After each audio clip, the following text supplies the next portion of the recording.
You'll have seen, or you may know anyway, Moira's biography. I'd just like to introduce her as someone whose name always comes up when there are conversations about needing inspiration, looking for guidance, wanting learning. And Moira's name is always in those conversations. She's somebody I've learned a lot from, and I'm very much looking forward to hearing her reflections on staying the course. Moira Sinclair. Thank you.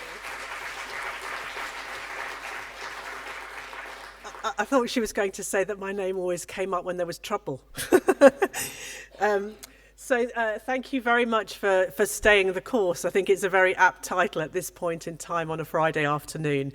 And I appreciate it's been quite a long day, and there's been a day full of input as well. So I'm not going to keep you here for very long, but I thought it might be worth giving you some of my personal reflections on what it takes to stay the course. When the team briefed me for this event, they said that what attendees really wanted was practical advice about what to do when the relationship between the chair and the chief executive had gone wrong, and that no one had been prepared to stand up and talk about such things, and that perhaps the conference was actually the wrong place to wash your dirty linen. And that they are right to a certain extent, partly because I'm the chair of the Clore Leadership Programme and Hillary's in the room, so that would be really inappropriate. And you aren't going to get dissing of individuals and naming of particular organisations in this presentation.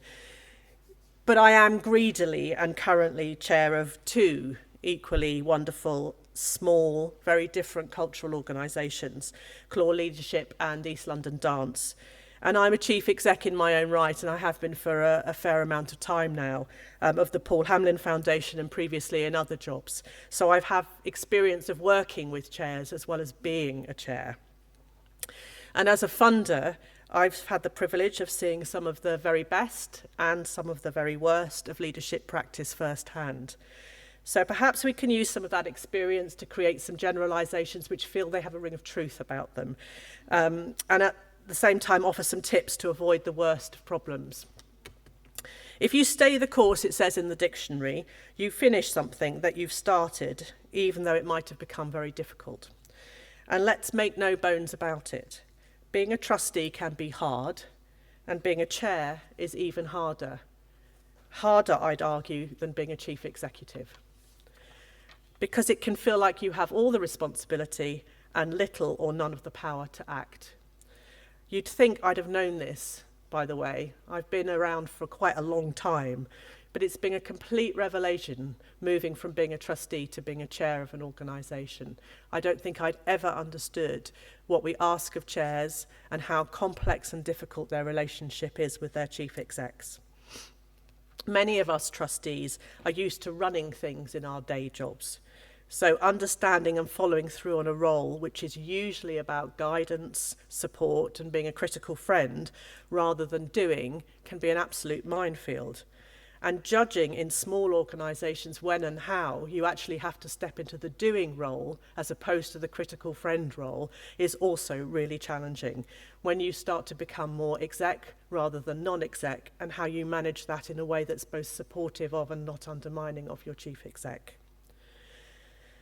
In the past, as a chief executive, I'd say one of my faults has been to see the trustees as an annoyance, a hindrance rather than as assets.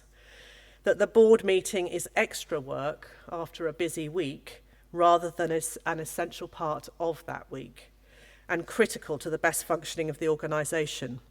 I think that's partly been because I didn't understand what a board was there to do.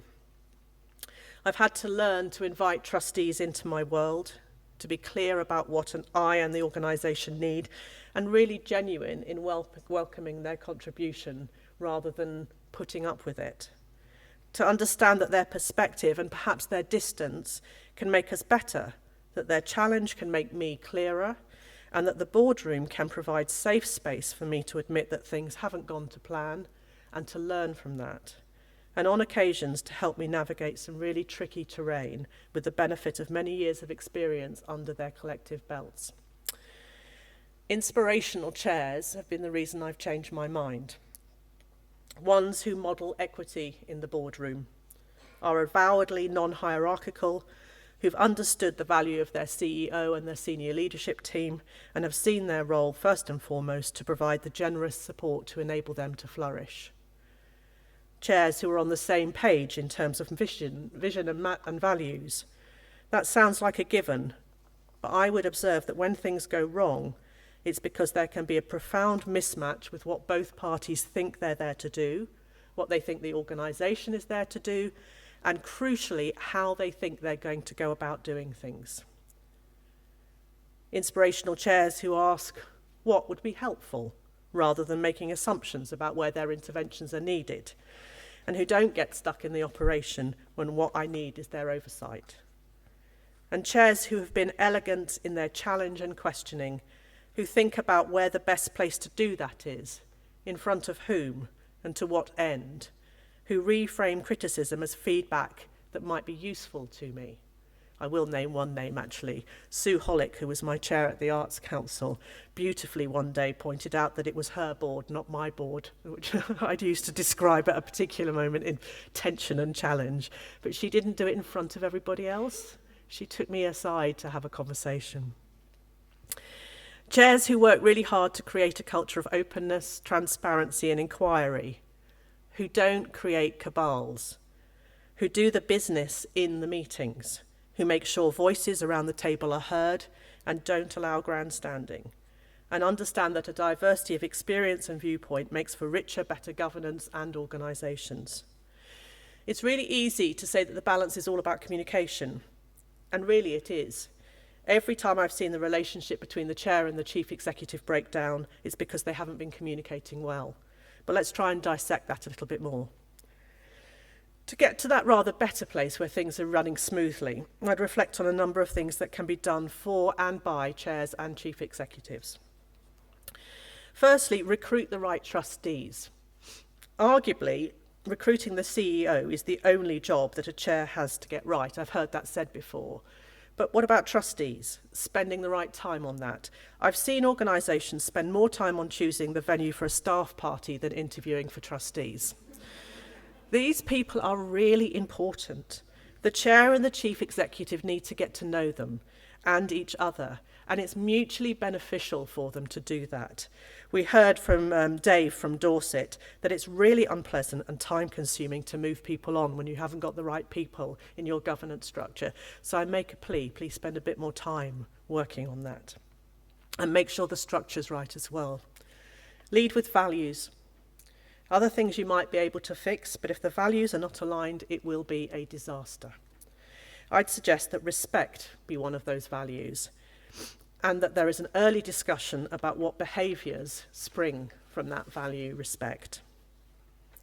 Have a co-created strategy, and be comfortable with explaining it and changing it, especially in this day and age. I say in both my roles as a chief exec and a chair, I can cope with change, and I can cope with things going wrong, but I don't want surprises. Kath talked really movingly about succession planning being one of those awful surprises that she's had to deal with. But I also think that learning when to escalate is a real skill for the chief executive and avoids many problems with the chair. Talk about what may become an issue early. It's really important that there are no surprises for that chair. They're sitting there and they can be very vulnerable and very exposed. When I first started at the Paul Hamlyn Foundation, I had to ring all my trustees about 6 months into the role, which included several peers of the realm at that time, to tell them that they were all going to be in the Mail on Sunday, described as fourth columnists undermining the government of the day. It wasn't an easy conversation, but it was absolutely the right one to have so that they didn't get that surprise as it got published in the paper. And to their credit, every single one of them said that it was fine and I should just get on with doing what they had agreed we were going to do. Which leads me to creating the time and space to respond flexibly. I know of one chair who, after their CEO had made someone redundant in a really dreadfully upsetting frame, offered a gin and tonic to that CEO at their house. She arrived at the house in floods of tears, only to realise that the chair was in the middle of a dinner party that evening. If you want to be fleet and supportive, you probably need to be okay with providing a sounding board when it's needed. And that's not just in the crisis, it can be in the aftermath, and it can be for all sorts of different reasons. My best chairs have been available early in the morning for coffee and drinks after work. We ask a lot of these chairs. They have to work really hard. For the chairs, create time to breathe and space to breathe, to reconnect with the vision and revisit the goals, and then take collective action. Check in to see that everyone is on board. It's my belief that you can't always do that in a board meeting, in a normal board meeting. Retreats have worked absolutely wonderfully for me, and they don't have to cost a lot. Even a half day in a donated office can work, but getting some time and space for people to think more broadly about what the organisation is there to do with the senior leadership team is invaluable. Take action and full responsibility for the outcome, which is not the same as finding someone else to blame. We are in this together. We can sort this out. Sometimes it's easier for a board, I think, to ignore how complex a situation is. Actually, I think that's a general for the world at the moment.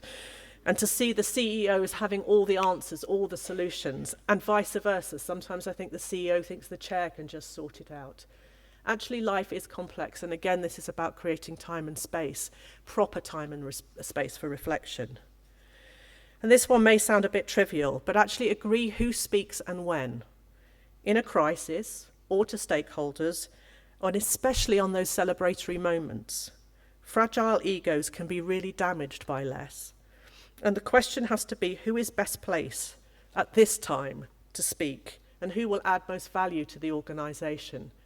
The chair should not assume, I should not assume that I am the best person to speak on behalf of the organisation. It's entirely inappropriate, almost all of the time in my opinion, but sometimes it's necessary, and I have to take the flak. I think in a leadership role you often are the one who's scooping up rather than actually sitting basking in the sunshine.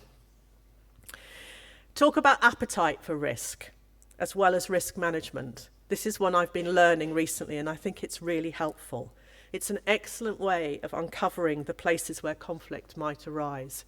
So what I mean is talk about where you collectively, the board and the senior leadership team, have appetite to take more risk, and why you might do that, why it might be in furtherance of your charitable objectives to do exactly that.